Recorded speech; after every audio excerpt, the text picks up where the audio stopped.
The second chapter revealed that the living entity is an eternal spirit soul. It is the body that dies and not the soul. But how to realize this truth? Lord Krishna answers ahead by explaining different types of yoga and its practices to help us realize our true eternal nature. The chapter 3 is titled as Karma Yoga, in which Krishna explains the technique of achieving self-realization and spiritual connection with absolute truth through our daily work.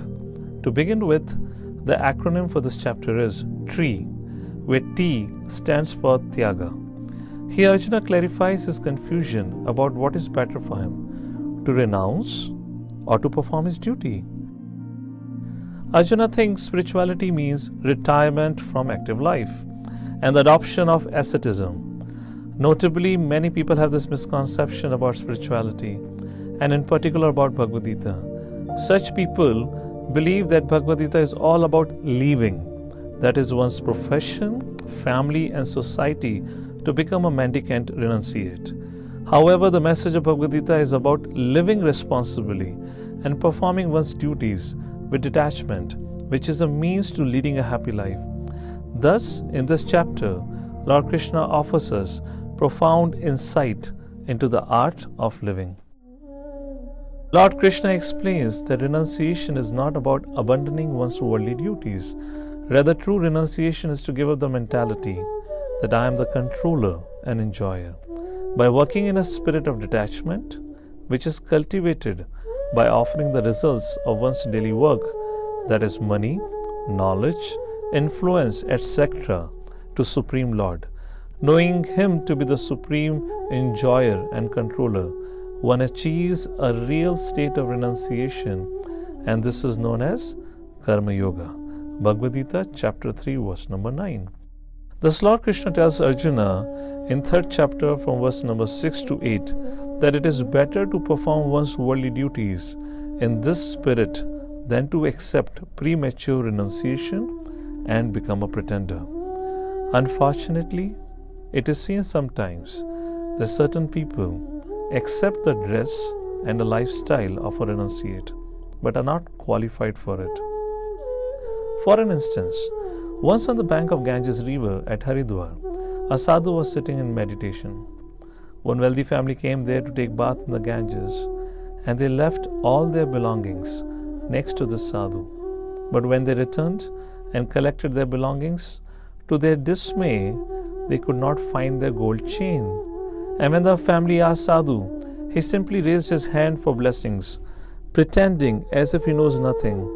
But suddenly a wave of wind came and flew his asana, leaving behind the gold chain that was hidden beneath it.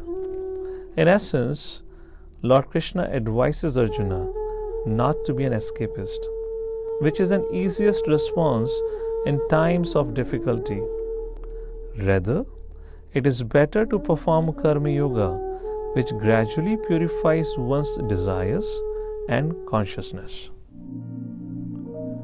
Arjuna reflected and thought, what about those people who cannot perform Karma Yoga?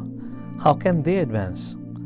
To work without selfish motivation is undoubtedly an advanced stage of spiritual realization. Next, in verses 10 to 16, Krishna explains how to progress to such a level by describing rungs on the yoga ladder. On the lowest level is Karma Kanda, where one desires worldly enjoyment but tries to achieve it through religious observances. But when one realizes the futility of material enjoyment, they progress to Sakama Karma Yoga, where one begins to offer a portion of his results to Supreme Lord, but still maintains some selfish motivation. At the next stage of Nishkam Karma Yoga, he offers everything to Supreme Lord and accepts only necessities for his maintenance. Those who progress to this level of spirituality become peaceful and freed from all worldly attachments. Arjuna understood and agreed that Karma Yoga is the best practical process by which one overcomes his worldly desires and attachments. But then Arjuna had a thought. Can a person who has achieved perfection through Karma Yoga retire, and simply meditate on Supreme Lord? In other words, Arjuna thought that as he has no worldly desires and aspirations, so he should retire to the forest. This brings us to the third section of this chapter in verses 17 to 35, where E stands for exemplary. Here Lord Krishna advises Arjuna to perform his duty for the sake of educating the people in general, because, as Krishna speaks in 21st verse of chapter 3, whatever action a great man performs, common men follow, and whatever standards he sets by exemplary acts, all the world pursues. Krishna quotes his own example and tells Arjuna that even I perform my duties when I descend to this world, although I have no material desires. In text number 22 to 24. Then Arjuna thought, well, let me set an example of renunciation. Lord Krishna responds to Arjuna in verses 26 to 29, and he says, most people are not qualified to follow the example of renunciation. If an unqualified person, that is, who has a lot of material desires, renounces worldly responsibilities, he will eventually try to fulfill it through irresponsible means. Thus, Krishna states the purpose of Bhagavad Gita in verse 30. Therefore, O Arjuna, surrendering all your works unto me, with full knowledge of me, without desires for profit, with no claims to proprietorship, and free from lethargy, fight. And finally, Krishna concludes this discussion in verse 35 by stating, it is very dangerous to give up one's own duty and try to follow someone else's path. After hearing about this practical and logical process, Arjuna becomes elated and he thinks, yes, from today onward, I will steadily do my duty and control my attachments and aversions. But experience teaches that such immediate inspirations may prove difficult to adhere over time. Arjuna, being aware of reality, asks the following question.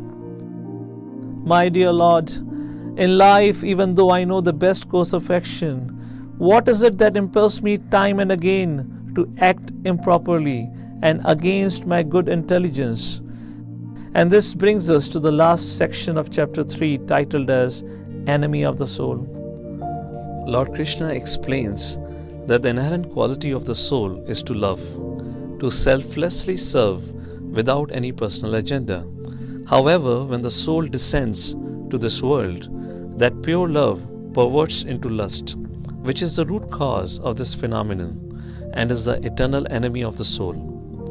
Lust impels one to seek immediate gratification and to act in a self-centered way without proper regards for others.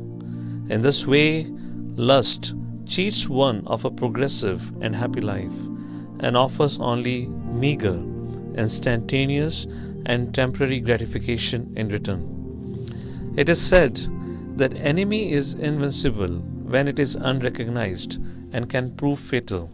In the next episode, we'll discuss the words of wisdom of Lord Krishna on the subject of how to deal with our eternal enemy, that is lust, and live a well-deserving, happy and a prosperous life. Thank you for your kind attention and stay tuned for the next episode.